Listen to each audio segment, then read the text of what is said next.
बिस्मिल्लाहिर्रहमानिर्रहीम। अस्सलाम वालेकुम स्टूडेंट्स।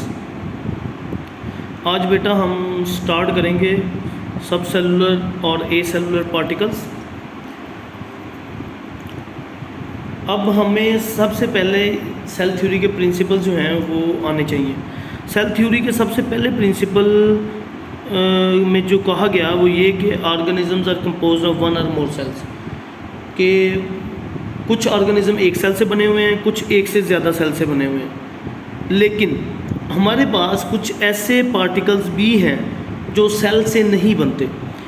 वायरस, प्रियॉन्स, विरियॉइड्स, ये वो पार्टिकल्स हैं जो कि सेल से नहीं बने होते। इसी वजह से इन्हें हम सब सेलुलर या ए सेलुलर पार्टिकल्स कहते हैं। वो इसलिए क्योंकि हमारे जो बेसिकली सेल्स हैं ना, या बैक्टीरिया के, प्लांट के या एनिमल के, उन सब में डीएनए और प्रोटीन्स के अलावा बहुत सारे और चीज़ें मौजूद होती हैं जो कि उस सेल को चलाती हैं। लेकिन अब वायरस में चूँकि आपको पता है कि डीएनए, आरएनए या प्रोटीन, इन तीनों में से कोई दो चीज़ें जो हैं मौजूद होती हैं और ये अपने अंदर कोई भी मेटाबॉलिज्म, कोई भी प्रोसेस ये नहीं करते। इसलिए ये कुछ करैक्टरिस्टिक जो हैं वो लिविंग ऑर्गेनिज्म वाली शो करते हैं। वो ये है कि ये अपने नंबर्स अपने आप की डिवीज़न करते हैं, अपने नंबर इंक्रीज़ कर लेते हैं और अपनी ही करैक्टरिस्टिक अपने नए वायरस में, जो नया डॉटर ऑफ स्प्रिंग पैदा होगा वायरस का, उसमें भी कर सकते हैं। लेकिन इनको हम अपने 5 किंगडम क्लासिफिकेशन में नहीं रखते क्योंकि ये ए सेलुलर पार्टिकल्स हैं। ठीक है। नेक्स्ट, आज जो हमारा टॉपिक है वो सेल वॉल हमने किया था। ठीक है, तो आज हम इसको थोड़ा सा एक दफ़ा दोबारा पढ़ेंगे। हमें ये पता तो है कि बेसिक ऑर्गेनाइजेशन यूकैरियोटिक सेल की क्या होती है, तो अब उनको पढ़ने के लिए हमें सबसे पहले सेल की स्टडी अगर चाहते हैं हम कि हम उसको समझ सकें, तो सबसे पहले हमें सेलुलर स्ट्रक्चर्स को समझना पड़ेगा। 3 चीज़ें हैं जो प्लांट के सेल की, एनिमल के सेल की या बैक्टीरिया के सेल की स्ट्रक्चर बनाते हैं। Cell wall, cell membrane, cytoplasm and cytoskeleton. ये वो आपके पॉइंट्स हैं, इंपॉर्टेंट स्ट्रक्चर्स हैं जो कि सेलुलर स्ट्रक्चर बनाती हैं। आज हम सेल वॉल को थोड़ा सा स्टडी करते हैं। हमें ये तो पता है कि हर ऑर्गेनिज्म के ऊपर सेल वॉल नहीं होती, सिर्फ प्लांट्स, फंजाई एंड बैक्टीरिया, ये 3 ऐसे ऑर्गेनिज्म हैं जिनके सेल के ऊपर एक एक्स्ट्रा लेयर होती है जिसे हम सेल वॉल कहते हैं। Cell wall is a non living and strong component of a cell.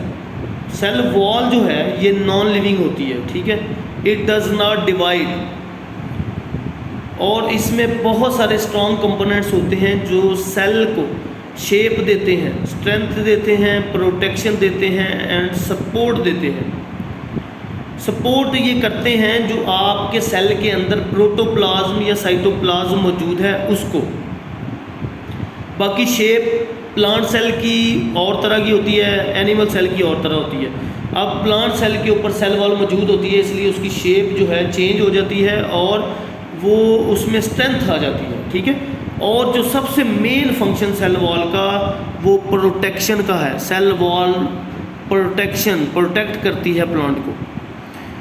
Plant की सेल वॉल में बहुत सारे केमिकल्स हो सकते हैं। 2 किस्म की आपको सेल वॉल जो हैं वो मिलेगी प्लांट में। पहली जो वॉल जो तकरीबन सारे सेल्स, प्लांट के सारे सेल्स में मौजूद होती है, वो उसका नाम है primary wall. Primary wall outer wall है और इसमें जो सबसे मोस्ट कॉमन केमिकल होता है वो होता है सेलुलोज। इसके बाद प्लांट में कुछ ऐसे सेल भी होते हैं जिनमें कुछ सेकेंडरी वॉल्स भी मौजूद होती हैं, जैसे कि जाइलम सेल, फ्लोएम सेल। ये वॉल थोड़ी सी ज़्यादा थिक होती है और इसमें 2 किस्म के केमिकल जो हैं वो बेसिकली पाए जाते हैं। पहला है लिग्निन और दूसरा है पेक्टिन। अब सेल्स ने जब अपने फंक्शंस परफॉर्म करने होते हैं तो इन्होंने एक दूसरे की हेल्प भी करनी होती है, एक दूसरे को मटेरियल भी प्रोवाइड करना होता है। अब हमारी सेल मेम्ब्रेन में तो जो है मुख्तलिफ प्रोटीन्स एम्बेडेड होते हैं जो ये काम करते हैं, ठीक है। लेकिन सेल वॉल की वजह से प्लांट कैसे मूव करे, तो इस वजह से आपके सेल वॉल के अंदर पोर्स होते हैं, छोटे छोटे काफ़ी ज़्यादा पोर्स होते हैं, जिनकी वजह से मुख्तलिफ सेल्स जो आसपास पाए जाते हैं उनके साइटोप्लाज्म इस पोर की वजह से कनेक्ट हो जाते हैं। उन पोर्स को हम कहते हैं प्लाज्मोडेस्माटा। जितनी भी मूवमेंट होती है वाटर की, आयंस की, फूड की, वो सारी की सारी इन्हीं पोर्स प्लाज्मोडेस्माटा के ज़रिए सेल्स करते हैं, प्लांट के सेल्स। नेक्स्ट हमारे पास फंजाई है। फंजाई के ऊपर भी सेल वॉल होती है, लेकिन उसके अंदर सेलुलोज नहीं होता। उसकी सेल वॉल भी जो है वो वैरायटी ऑफ केमिकल से बनती है, लेकिन जो सबसे मेन केमिकल उसमें प्रेजेंट होता है वो है काइटिन। ऐसा ही प्रोकैरियोट्स की बात करें तो उसमें सबसे मोस्ट कॉमन हमारे पास बैक्टीरिया होते हैं, उनकी सेल वॉल जो है वो बनी होती है पेप्टाइडोग्लाइकन से। That is a complex of amino acids and sugars. Amino acids आगे जाके प्रोटीन्स बनाते हैं, और शुगर्स आपको मैंने उस दिन बताए थे ग्लूकोज या ग्लूकोज की कोई और फॉर्म हो सकती है।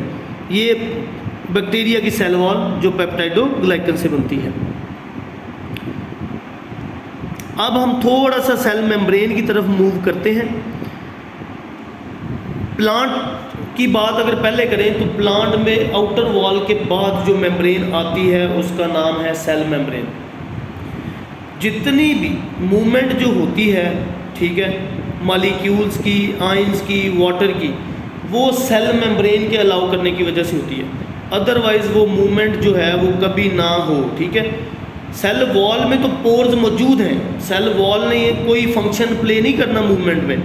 सेल वॉल ने सिर्फ पोर्स दे दिए हैं कि जो भी चीज़ मूवमेंट करनी है वो इन पोर्स के ज़रिए हो सकती है, लेकिन सेल वॉल एज सच खुद कोई रोल प्ले नहीं करती मटेरियल की पासिंग में या उसकी आउटिंग में।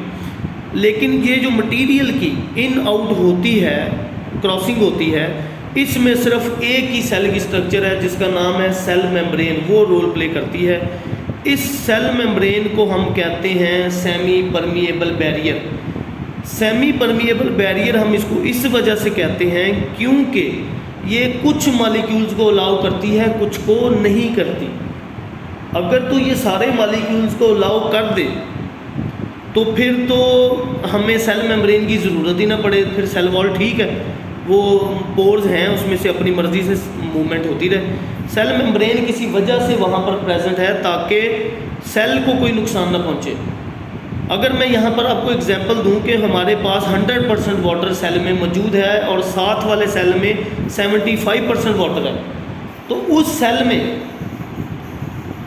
अगर हेल्प करनी हो कि वाटर की जो क्वांटिटी है एडजेसेंट सेल में भी बराबर हो जाए, तो वो सेल मेम्ब्रेन अलाउ करेगी, सेल वॉल नहीं अलाउ करेगी।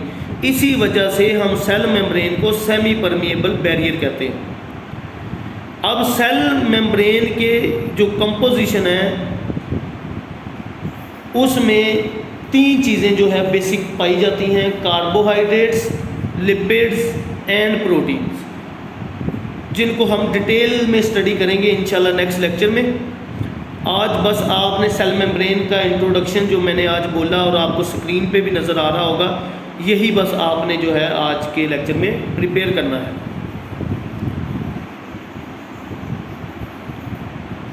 Thank you very much. इसको अच्छी तरह एक दफ़ा दोबारा कर लीजिएगा। सेल वॉल हमने पढ़ी थी लेकिन मैंने रिवीजन करना मुनासिब समझा ताकि एक दफ़ा दोबारा आपको याद हो जाए। नेक्स्ट लेक्चर में इंशाल्लाह हम सेल मेम्ब्रेन और आपकी नेक्स्ट जो साइटोस्केलेटन है वो इंशाल्लाह कवर करेंगे। Thank you very much.